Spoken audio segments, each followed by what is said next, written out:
The sound of sirens cutting through the suburban morning air made Marcus freeze. His sledgehammer still raised above the crumbling concrete. 3 police cruisers screeched to a halt in his driveway as Karen Henderson stormed across the yard. Her face twisted with rage, pointing an accusatory finger at the demolished remains of what had been his backyard swimming pool just hours before. "He's destroying property values," she shrieked, her voice cracking with hysteria. "He's ruining everything." But what Karen didn't know, what none of them knew, was that beneath the pool's concrete shell lay a secret that would turn this neighborhood dispute into something far more dangerous than anyone could have imagined.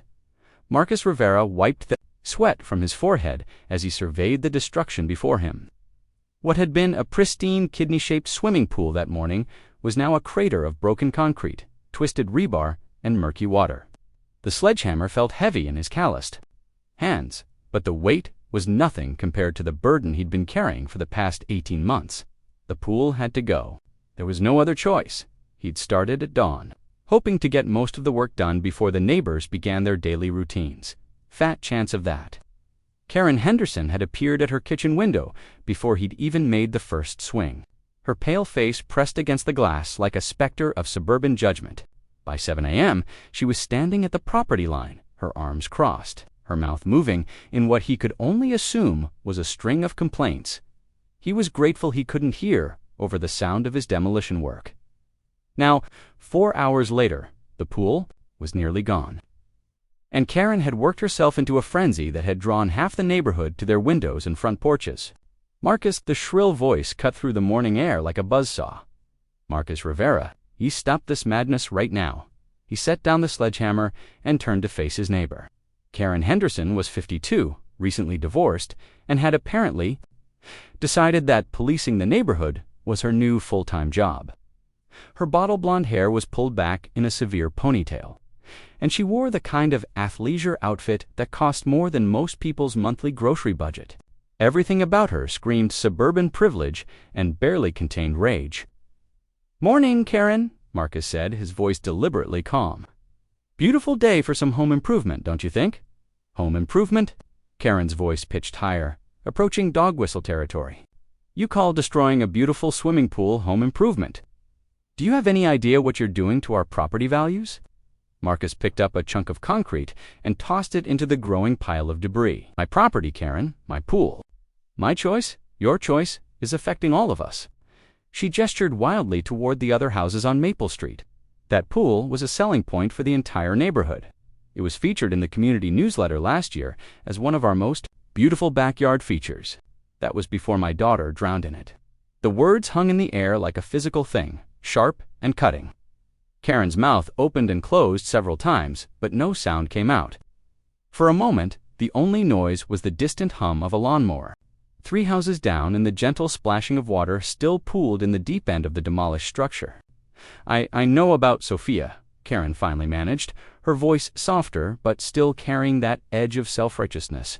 "And I'm sorry for your loss, truly. But destroying the pool won't bring her back. You're making an emotional decision that's going to hurt everyone."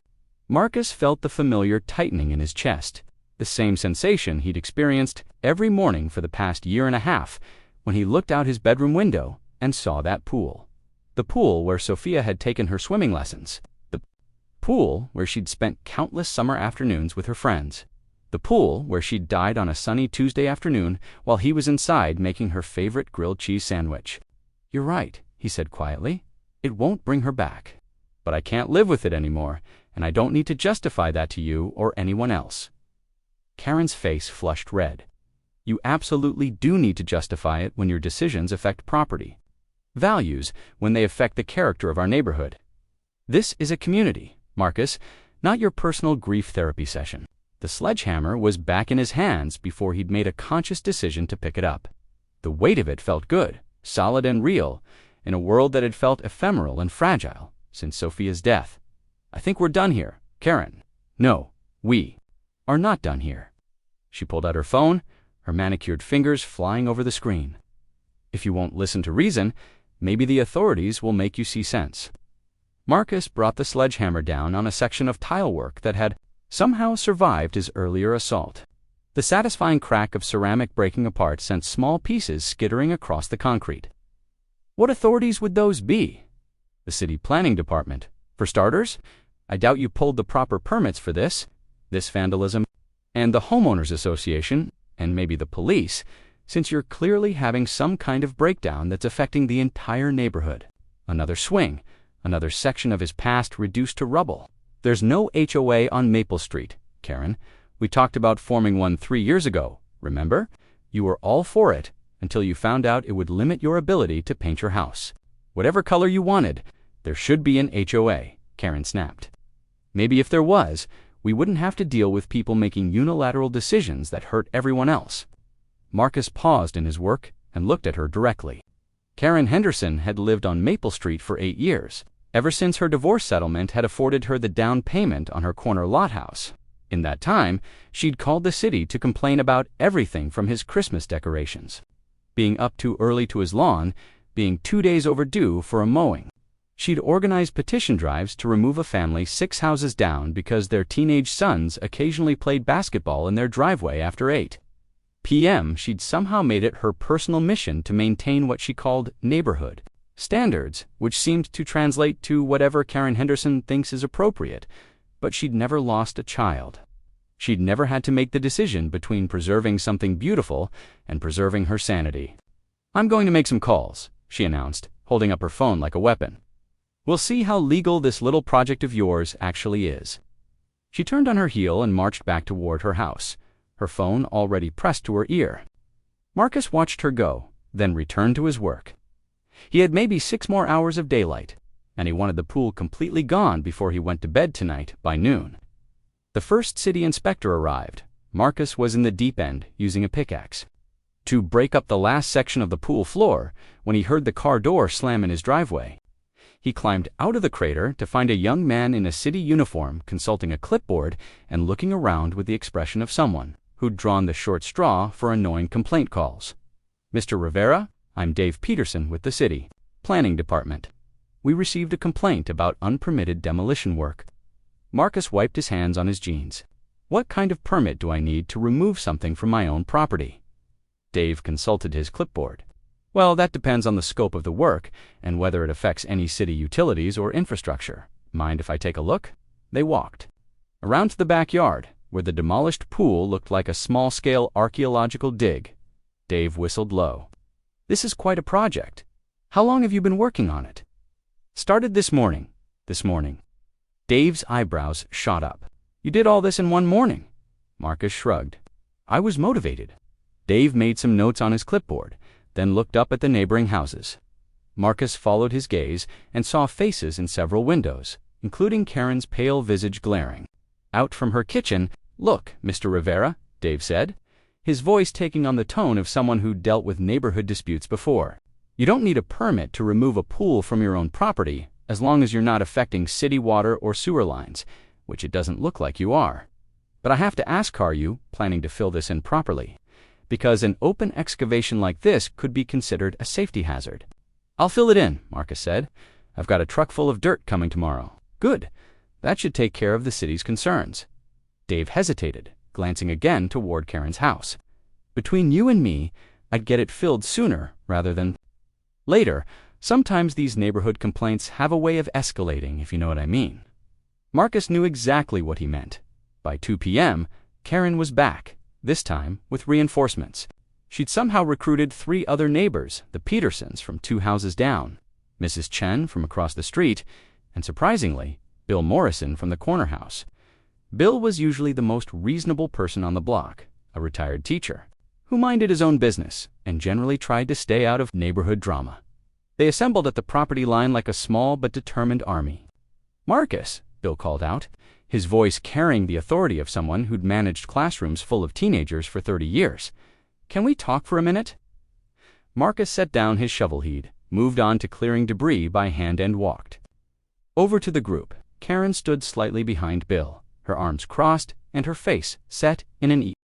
Marcus woke the next morning to the sound of heavy machinery rumbling in his driveway. For a moment, he lay in bed, disoriented, wondering if he'd dreamed the entire previous day. But then he remembered the dirt truck. He'd arranged for a load of fill dirt to be delivered at 7 a.m. to complete the pool project. He pulled on jeans and a t-shirt and headed outside, where a massive dump truck was already backing toward the demolished pool area. The driver, a weathered man in his 60s named Ray, climbed down from the cab and approached Marcus with a clipboard. "You're Rivera. Hell of a job you did on that pool. Looks like a bomb went off." Marcus accepted the clipboard and signed the delivery receipt. "It was therapeutic." Ray chuckled. "I bet. Lost my brother in a motorcycle accident 10 years ago. Spent the next weekend tearing down the garage where he kept his bike." Sometimes you gotta destroy something to start healing. It was the first time anyone had understood without judgment. Marcus felt something tight in his chest loosen slightly. "Where do you want this dirt? Just dump it in the hole. I'll spread it out later." Ray nodded and climbed back into the truck. The hydraulic system whined to life, and 20 tons of dark, rich soil cascaded into the crater that had been Sophia's pool. The sound was oddly satisfying, final, decisive, like the period at the end of a very long sentence. Marcus was spreading the dirt with a rake. When Karen appeared at the property line, she looked like she hadn't slept well, her usually perfect hair disheveled and her makeup slightly smudged, but her eyes burned with the same righteous fury as the day before. "You can't just fill that in," she announced without preamble. Marcus continued raking. "Good morning to you too, Karen. I'm serious. You can't just dump dirt in a hole and call it landscaping. There are proper procedures. Soil compaction, grading, permits. I checked with the city yesterday. No permits required for filling in. A pool on private property. What about drainage? What about the water table? What about the impact on surrounding properties? I'm putting dirt in a hole. This isn't a toxic waste dump. You don't know what you're doing. You could cause flooding or foundation. Problems or what? The neighborhood could survive without a pool. The property values might remain stable. The earth might continue rotating on its axis." Karen's jaw clenched. "You think this is funny? I think you need a hobby that doesn't involve monitoring my every move. My hobby is protecting this neighborhood from people who make selfish decisions that hurt everyone else." Marcus set down his rake and walked over to the property line. "Karen, I'm going to say this once, and then I don't want to discuss it anymore. My daughter is dead. She died in that pool. I removed the pool because I couldn't stand looking at it anymore. I'm filling in the hole because that's what you do when you remove a pool. This is the end of the story. There's no conspiracy, no hidden agenda, no attack on neighborhood values. It's just grief and healing, and you need to let it go." Karen stared at him for a long moment, and Marcus saw something flicker across her face. Was it understanding? Compassion? But then her expression hardened again. "Fine, but don't come crying to me when you realize what you've done. Don't come crying to any of us when you want to sell this house and discover that your emotional breakdown cost you $50,000 in value." She turned and stalked back toward her house, leaving Marcus alone with his dirt and his rake and the growing certainty that Karen Henderson was not going to let this go. He was right. Over the next 3 days, Marcus discovered the true extent of Karen's commitment to neighborhood warfare. She had apparently appointed herself the general of a campaign to make his life as difficult as possible. It started small. His morning newspaper disappeared from his driveway 2 days in a row. His garbage cans, which he'd wheeled to the curb the night before pickup, were mysteriously moved back to his garage each morning before the truck arrived. Someone called the city to report that his grass was too long, resulting in a visit from a code enforcement officer, who measured Marcus's lawn with a ruler and found it to be exactly 1/4 inch over the city's maximum height requirement. Then, it escalated. Marcus came home from work on Thursday to find his mailbox lying in pieces on the ground, apparently the victim of a hit-and-run with a baseball bat. The police officer who responded to his call was sympathetic but realistic.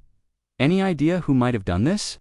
Marcus looked across the street at Karen's house, where she was standing in her front window, watching the police car with barely concealed satisfaction. "I have suspicions, but no proof. Neighborhood dispute? Something like that." The officer followed Marcus's gaze to Karen's window. She immediately stepped back, but not before he'd seen her. The Henderson house. "Yeah, we've had a few calls from that address recently, complaints about various neighbors. Lady seems to have a lot of concerns about the neighborhood. That's one way to put it. Look, Mr. Rivera, I can't prove anything without witnesses or evidence, but I'd suggest you might want to install some security cameras. Sometimes these neighbor disputes escalate, and it's better to be prepared. Marcus spent Friday afternoon installing a security system for cameras covering his driveway, front yard, and backyard. The system came with motion sensors and smartphone alerts, and he had the feeling he was going to need all of it. He was right about that, too. Saturday morning, Marcus woke to his phone buzzing with security alerts. He grabbed it from his nightstand and saw that all 4 cameras had been triggered at 3:47 a.m. The motion had lasted for exactly 17 minutes. He opened the app and scrolled through the recorded footage. What he saw made his blood run cold. Karen Henderson, dressed in dark clothing, had spent nearly 20 minutes in his yard. She'd scattered garbage across his lawn, spray-painted obscenities on his garage door, and, most disturbing of all, had done something to the area where his pool used to be. The camera angle made it difficult to see exactly what, but she appeared to be digging holes in the freshly filled dirt. Marcus threw on clothes and went outside to assess the damage. His lawn looked like a tornado had hit it. Garbage, newspapers, and what appeared to be cat litter scattered across the grass.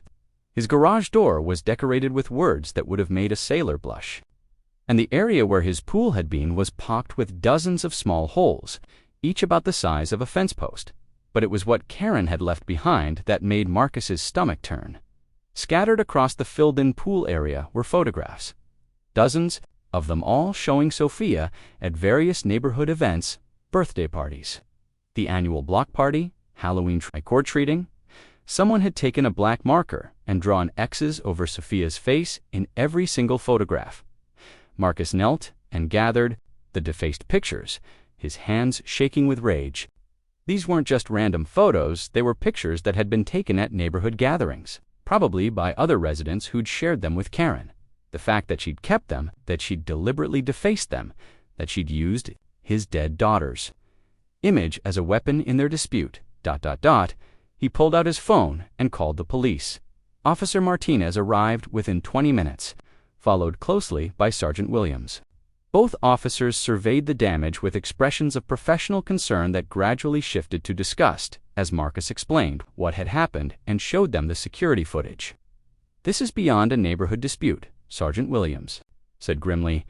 "This is harassment, vandalism, and ... She picked up one of the defaced photographs. "This is just sick. Can you arrest her?" Marcus asked. "We can certainly try. The security footage is pretty clear, and this level of vandalism crosses several legal lines. But I have to warn you, if we arrest her, this is probably going to get worse before it gets better." People like this don't usually back down when they're confronted. Marcus looked at the photograph in Sergeant Williams's hand. Sophia, at age 6, dressed as a butterfly for Halloween, her face now obliterated by black marker. It's already as bad as it can get. The officers left to execute the arrest warrant, and Marcus spent the rest of the morning cleaning up the damage. He was hosing down his garage door when Bill Morrison approached from across the street. "Marcus, I heard what happened. I'm so sorry." Marcus looked at him. Bill seemed genuinely distressed, his usual calm demeanor shaken. "Did you know she had those pictures?" Bill's face flushed. "Some of them, ... Yes. We all share photos from neighborhood events. It's just ... normal. I had no idea she would." He gestured helplessly at the defaced images Marcus had stacked on his porch. "This is inexcusable." "But you knew she was escalating things. I knew she was upset about the pool. I knew she was making complaints." But this Bill shook his head. "This is the behavior of someone who's lost touch with reality." Marcus turned off the hose and faced his neighbor. "Bill, I need to ask you something, and I need you to be honest. How many other people on this street share Karen's feelings about what I did?" Bill was quiet for a long moment. "Some people were concerned about property values. Some people thought maybe you were acting hastily. But nobody supports this kind of behavior. The photos, the vandalism, ... that's not about property, values, or neighborhood concerns. That's about someone who's gone too far. But before this, people were on her side. People were listening to her. Yes, she can be Marcus didn't sleep that night. Every sound, a car door closing, the wind rattling his windows, the neighbor's cat yowling, sent him to the security camera app on his phone. By dawn, he'd checked the feeds 17 times, but Karen's house remained dark and quiet. He was making coffee when his doorbell rang at 7 a.m. Through the peephole, he saw a woman in her 50s with graying brown hair and a kind face. She looked tired and worried. "Mr. Rivera, I'm Janet Henderson. We spoke on the phone last night." Marcus opened the door cautiously. Janet looked like a softer, more human version of Karen's same bone structure, same height, but where Karen radiated aggressive energy, Janet seemed weighed down by sadness. "Thank you for warning me," Marcus said. "Come in." Janet stepped into his living room and immediately noticed the security monitor mounted on the wall, showing feeds from all 4 cameras. "You're taking this seriously. Your sister vandalized my property and defaced pictures of my dead daughter. How seriously should I be taking it?" Janet winced. "That's actually what I wanted to talk to you about. Marcus Scan. I call you Marcus. I think you need to understand what you're dealing with." She pulled out her phone and showed him a series of screenshots. These are from Karen's social media accounts. She's been documenting everything. Marcus looked at the screen. The first image was a photo of his house with the caption, "Property values under attack in my neighborhood, when unstable individuals make decisions that hurt everyone who protects the community." The second was a picture of the demolished pool, captioned, "Destroyed, a beautiful family amenity sacrificed to one man's emotional breakdown." Where does individual grief end and community responsibility begin? The third made Marcus's blood run cold. It was a school photo of Sophia smiling in her purple butterfly dress, with the caption, "Used as an emotional weapon against concerned neighbors." How long do we enable destructive behavior in the name of tragedy? "She posted a picture of my daughter on social media." Marcus's voice was deadly quiet. "There's more." Janet swiped to the next screenshot. She's created what she calls a property protection group on Facebook. It has 43 members, all homeowners from surrounding neighborhoods. She's positioning herself as a crusader against emotional decision-making that destroys community values. Marcus sank into his chair. She's using Sophia's death as a rallying cry. It gets worse. She's contacted a local news station about doing a story on neighborhood property destruction and what she calls the grief exemption problem. She wants to argue that people going through tragedy shouldn't be allowed to make major property decisions without community input. That's insane.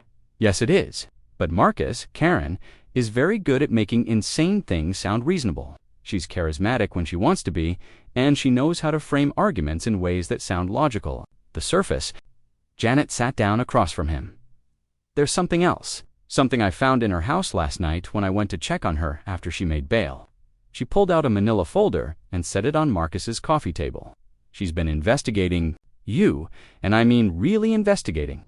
Marcus opened the folder and felt the world tilt sideways. Inside were printed copies of newspaper articles about his wife Maria's car accident, Sophia's obituary, his employment records somehow obtained from his workplace, photographs of his house taken from multiple angles, and what appeared to be a financial analysis showing his mortgage payments, property taxes, and estimated income. How did she get this information?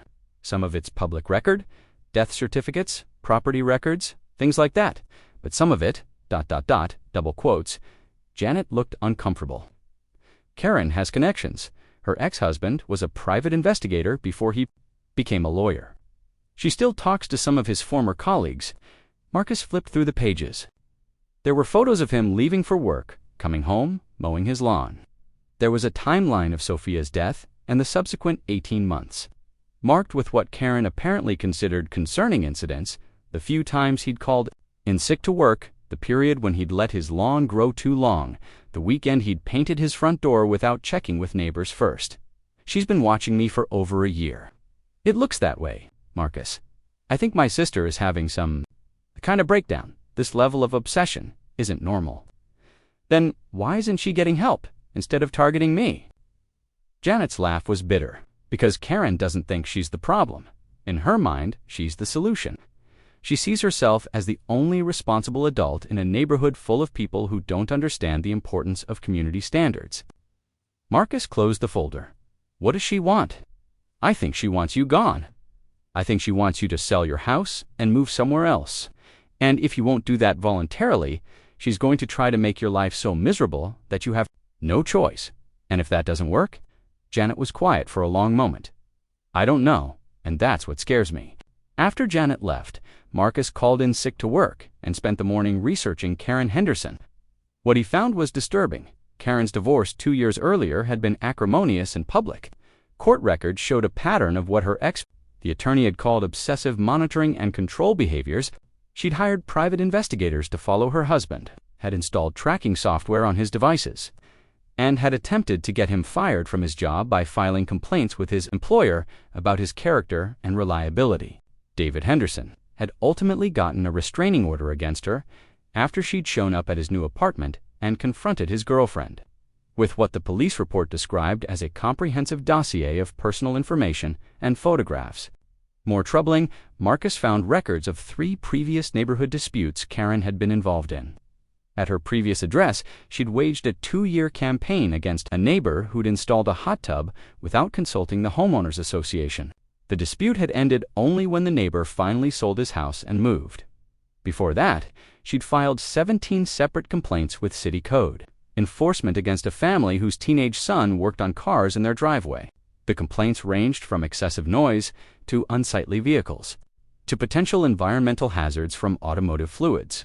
In each case, Karen had positioned herself as the defender of community standards against selfish individuals who didn't care about their neighbors. Marcus was beginning to understand that he wasn't Karen's first target. He was just her latest project. His phone rang just after noon. The caller ID showed a number from Channel 7 News. Mr. Rivera, this is Ashley Chen from Channel 7. I understand you've been having some issues with a neighbor regarding property modifications. We'd love to get your side of the story. Marcus felt his stomach drop. I'm not interested in talking to the media. I understand your reluctance, but this could be an opportunity to tell your story. Your neighbor has painted a very specific picture of the situation, and it might be beneficial for viewers to hear your perspective. What exactly has my neighbor told you? Well, I don't want to characterize her statements unfairly, but she's expressed concerns about what she calls emotional decision-making, affecting property values and community stability. She's suggested that there should be better protections for neighborhoods when residents make major changes during periods of personal crisis. Marcus closed his eyes. Ms. Chen, my 7-year-old daughter, drowned in my swimming pool. Months ago, I removed the pool because I couldn't stand looking at it anymore. That's the entire story. There was a pause. Oh, Mr. Rivera, I'm so sorry I didn't. The way your neighbor presented the situation, she didn't mention. She didn't mention that my daughter died. She didn't mention that the pool was the site of the worst day of my life. No, she focused on property values and community impact. She said you'd made an emotional decision, but she didn't specify what that meant. Marcus felt a familiar rage building. Ms. Chen, I need you to understand something. My neighbor has been harassing me for weeks. She was arrested yesterday for vandalizing my property and defacing photographs of my dead daughter. Whatever story she's trying to sell you, it's not about property values or community standards. It's about a woman who's lost touch with reality. Mr. Rivera, would you be willing to go on camera? Because if what you're telling me is true, this is a very different story than what we were planning to run. A piece about HOA regulations and whether neighborhoods need better protections against property modifications that affect community values. And now I'm thinking we might have a story about harassment and how grief can make people targets for neighbors with control issues. Marcus considered this. Going on camera would make him a public figure in a way he'd never wanted to be. But if Karen was going to wage this war in the media, maybe he needed to fight back. If I do this, I want some guarantees. I want it made clear that my daughter's death was an accident, not negligence. I want it made clear that I followed all legal requirements for pool removal. And I want it made clear that my neighbor's behavior has crossed the line from concern into harassment. I think we can work with that. Can we set up an interview for tomorrow? After he hung up, Marcus felt a mixture of relief and dread. Karen had forced him into a public battle he'd never wanted. The Channel 7 news van arrived at exactly 9 a.m., just as Marcus was finishing his second cup of coffee. He watched through his window as Ashley Chen, a petite woman in her 30s with sharp eyes and perfectly styled black hair, directed her cameraman to set up equipment on his front lawn. Marcus had spent the previous evening rehearsing what he wanted to say, but now that the moment had arrived, his mouth felt dry and his hands were shaking slightly. He'd never been on television before, and the weight of knowing that his words would be broadcast to hundreds of thousands of people was overwhelming. Ashley knocked on his door at 9:15. "Mr. Rivera, thank you so much for agreeing to this interview. I know this must be difficult. I just want people to understand what really happened." "That's exactly what we're hoping to accomplish. Are you ready?" They sat on his front porch. With the filled-in area where the pool used to be clearly visible in the background, Ashley had suggested the location. It helps tell the story visually. She'd explained, and Marcus had agreed. Though he wasn't sure he was ready to have his grief displayed for public consumption. "Mr. Rivera," Ashley began once the camera was rolling, "can you tell us what happened to your daughter?" Marcus had prepared for this question, but speaking the words aloud still felt like swallowing glass. "Sophia drowned in our backyard pool 18 months ago. She was 7 years old. It was ... It was an accident. A terrible accident. And that's the pool that used to be behind us. Yes, she loved that pool. She was learning to swim, taking lessons, twice a week. But after she died, I couldn't stand looking at it anymore." Ashley's expression was genuinely sympathetic. "So you decided to remove it." "It took me a year and a half to work up the courage. Every morning I'd look out my window and see the exact spot where she died. I finally realized that I was never going to heal as long as it was there. And your neighbors objected to this decision." Marcus felt the familiar anger building, but he forced himself to speak calmly. One neighbor objected. Karen Henderson. She was concerned about property values. What form did this objection take? Marcus looked directly into the camera. "She called the police multiple times. She filed complaints with the city. She organized other neighbors to pressure me to stop. And when that didn't work, she escalated to vandalism and harassment." "What kind of vandalism?" Marcus reached into his jacket and pulled out one of the defaced photographs. "She broke into my yard and scattered garbage across my lawn. She spewed obscenities on my garage, and she took pictures of Sophia from neighborhood events and drew X's over my daughter's face with a black marker." Ashley's eyes widened. She took the photograph and held it so the camera could see it clearly. "She defaced pictures of your deceased daughter, my 7-year-old daughter who drowned." "Yes, Mr. Rivera. Have you done anything to provoke this level of hostility?" "I removed a pool from my own property. That's it. I followed all city regulations. I didn't break any laws, and I tried to mind my own business. But apparently, grieving in a way that affects property values makes you a target." The interview continued for another 20 minutes. Marcus talked about the constant complaints, the police calls, the escalating harassment. He showed the security footage of Karen's nighttime vandalism. He explained about the private investigator reports and the social media campaign. "What do you want people to understand about this situation?" Ashley asked as they concluded. Marcus looked at the camera again. "I want people to understand that grief isn't rational. It doesn't follow neighborhood guidelines or property value charts. When you lose a child, you do whatever you have to do to survive another day. And if that means removing something beautiful because it's too painful to look at, that should be between you and your grief, not you and your neighbors." After the news crew left, Marcus felt emotionally drained but cautiously optimistic. Ashley had been fair, even sympathetic, and he felt like he'd managed to tell his story clearly. That optimism lasted exactly 4 hours. At 2 p.m., his phone started ringing. The first call was from a number he didn't recognize. "Is this the guy who destroyed the pool?" "You're a selfish piece of garbage who only thinks about himself." Marcus hung up. The phone immediately rang again. "You killed your own daughter through negligence, and now you're trying to blame your neighbors for your guilt." He hung up again, and again, and again.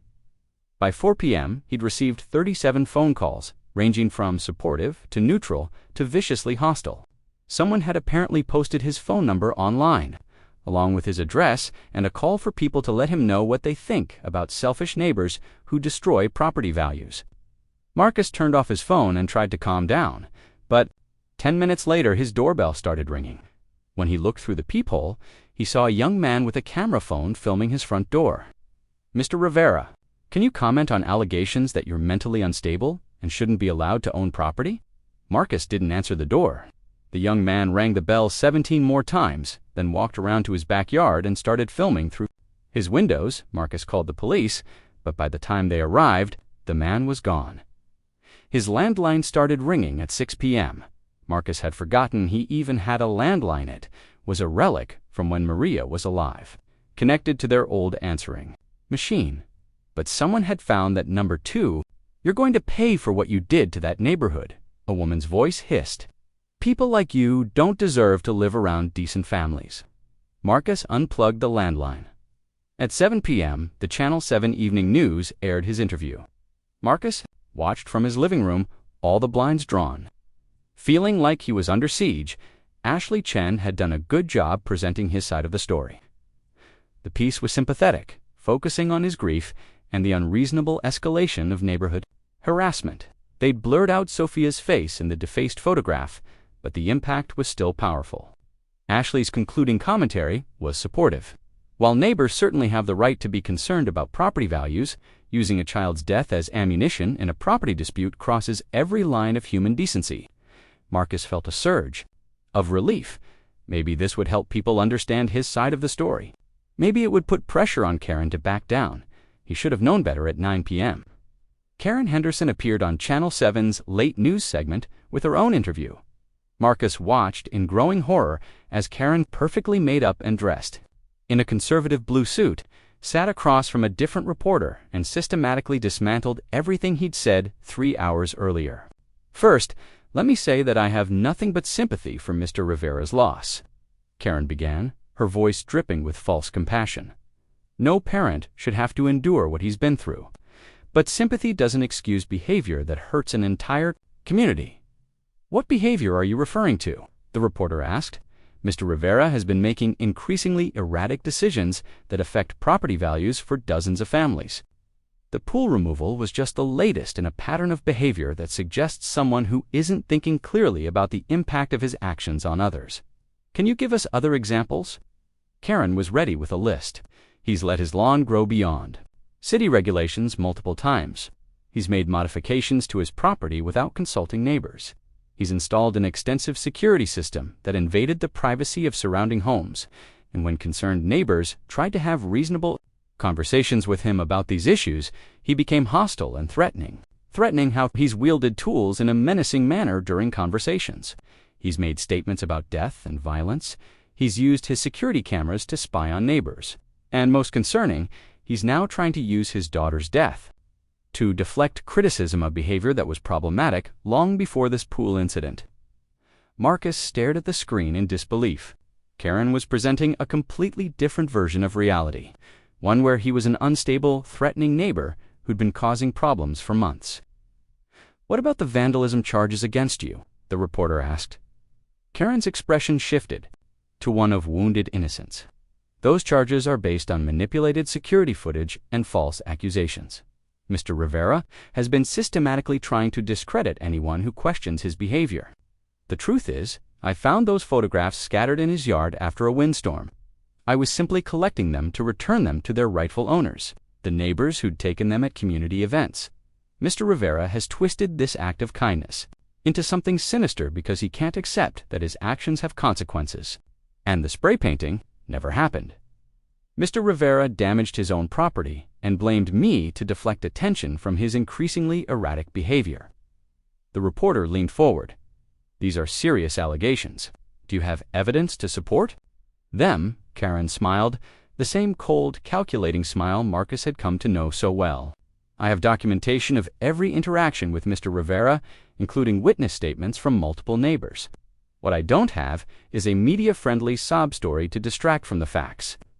The interview continued for another 10 minutes, with Karen systematically portraying herself as a concerned neighbor, being victimized by a mentally unstable man who was using his daughter's death to avoid accountability for antisocial behavior.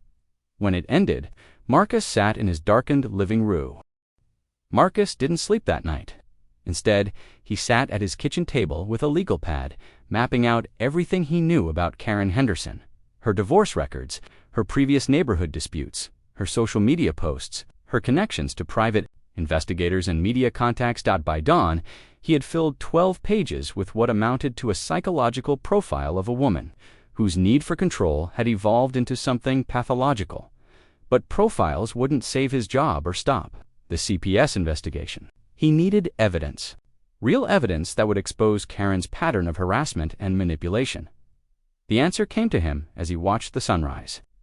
Through his kitchen window, if Karen had been systematically documenting his behavior for over a year, there had to be a record of that documentation. And if she'd been coordinating with private investigators, lawyers, and media contacts, there had to be communications that would prove her harassment campaign. Marcus had spent 18 months learning to live with loss. Now it was time to learn how to fight back.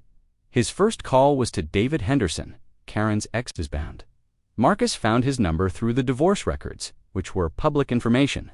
David answered on the third ring. "This is David, Mr. Henderson. This is Marcus Rivera. I'm your ex-wife's neighbor, and I think we need to talk." There was a long pause. "Jesus, you're the pool guy. I saw the news. Then you know what she's doing to me?" "I know what she's capable of, if that's what you're asking. What do you want?" "I want to understand her pattern of behavior. I want to know how she operates so I can protect myself." David was quiet for a moment. "Can you meet somewhere?" "I don't want to discuss this over the phone." They met at a coffee shop 20 miles from Maple Street. David Henderson was a thin man in his 40s, with graying hair and the tired eyes of someone who'd survived a war. He listened as Marcus described the escalating harassment, the media campaign, and Karen's systematic attempts to destroy his life. "That's her playbook," David said when Marcus finished. "First, she identifies someone who's violated her sense of order. Then she documents everything obsessively. Then she builds a coalition of supporters by presenting herself as the reasonable party dealing with an unreasonable person. Finally, she uses every available system, legal, financial, social, professional, to pressure the target into submission." "How did you stop her?" "I didn't. She destroyed my business, turned my friends against me, and nearly got me fired from my job.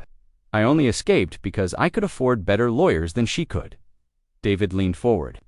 "But you know what I learned? During those 2 years of hell, Karen keeps everything. Every email, every text, every photograph, every piece of documentation. She's a digital hoarder because she never knows when she might need ammunition." "How does that help me?"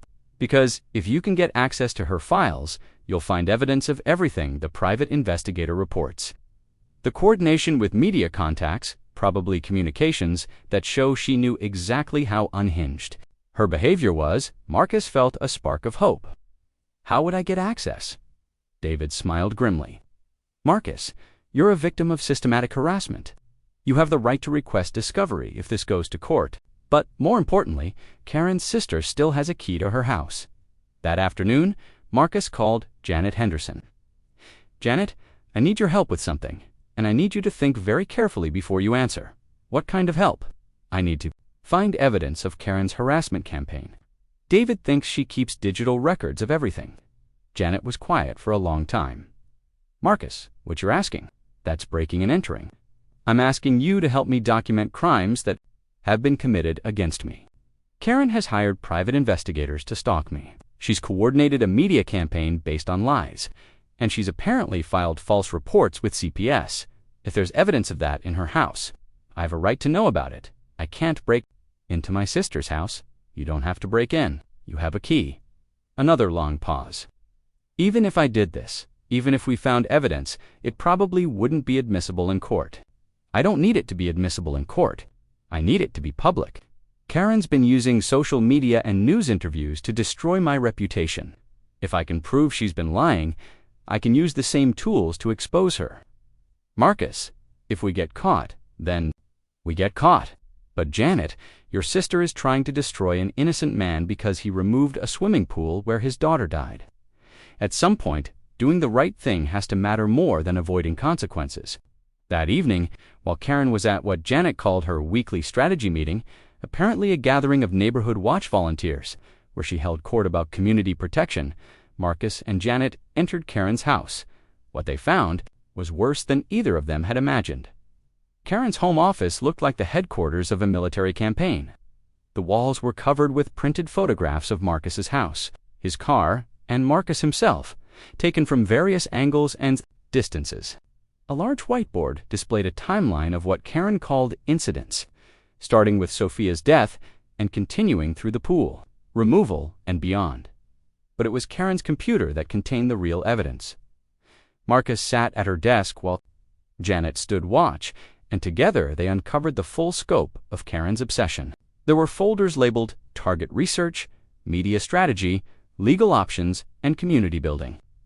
The Target Research folder contained not just the financial and employment information Janet had mentioned, but detailed psychological profiles Karen had apparently commissioned from a private consulting firm. There were reports analyzing Marcus's behavior patterns, his potential pressure points, and recommendations for optimal intervention strategies. The Media Strategy folder contained drafts of Karen's news interview responses, complete with coaching notes from what appeared to be a public relations consultant. There were also email threads with reporters from multiple news stations, offering them exclusive access to a disturbing case of neighborhood terrorism by an unstable individual. Most damaging was the Legal Options folder, which contained a detailed timeline for destroying Marcus's life in phases. Phase 1 had been the pool complaints and police calls. Phase 2 was the media campaign and property value arguments. Phase 3, which was apparently just beginning, involved coordinating attacks on his employment, his mental health status, and his fitness as a parent. "Jesus Christ," Janet whispered, looking over Marcus's shoulder at a document titled Financial Pressure Campaign. "She's been planning to have you fired, to challenge your mortgage, and to file complaints with your professional licensing board." "What licensing board?" "I'm a software engineer. She's claiming you work with sensitive data and that your mental instability makes you a security risk." Marcus scrolled through more files. There were communications with a private investigator who'd been following Marcus for months, documenting his daily routines and looking for evidence of erratic behavior. There were draft complaints to Child Protective Services that went far beyond what Janet had mentioned. Karen was claiming that Sophia's death was the result of chronic neglect by a father more interested in his career than child safety. But the most disturbing discovery was in a folder labeled Contingency Plans. If her media and legal campaigns failed to drive Marcus away, Karen had backup strategies that included filing false reports about domestic violence, planting evidence of drug use, and coordinating with other neighbors to make Marcus's life unbearable. "Through systematic social isolation, she's planned out how to frame me for domestic violence," Marcus said. "He's gois hamla.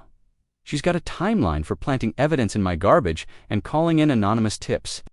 Janet sat down heavily in a chair. "This isn't neighborhood activism. This is stalking. This is conspiracy. This is ... She struggled for words. "This is the behavior of someone who's completely lost touch with reality." Marcus began copying files to a flash drive. "How long has she been planning this?" Janet pointed to a folder labeled Initial Assessment. "Look at the date on that." Marcus opened the folder and felt his blood run cold. The first document was dated 3 weeks after Sophie's death, more than a year before he'd even started thinking about removing the pool. "She's been planning to get rid of me since right after Sophia died. It looks like it. She saw a vulnerable neighbor and decided you were a potential threat to property values. The pool removal just gave her the excuse she needed to accelerate." "The timeline," Marcus continued, copying files, his hands shaking with rage. "Karen hadn't reacted to his pool removal. She'd been waiting for something like it, planning for it, hoping for it. They were finishing up when Janet's phone buzzed with a text. 'She's on her way home. We need to go.'" Marcus pocketed the flash drive and they left the house exactly as they'd found it. As they walked back to Marcus's car, Janet looked like she was going to be sick. "I can't believe my sister did this. I can't believe she's capable of this level of evil. Janet, I need you to understand something. When this comes out, and it's going to come out, Karen's going to know who helped me get the evidence. She's going to come after you, too." Janet nodded grimly. "I know, but Marcus, I read those files. If we don't stop her, she's going to destroy you completely, and then she's going to do it to someone else. This isn't going to end with you." That night, Marcus stayed up until dawn, preparing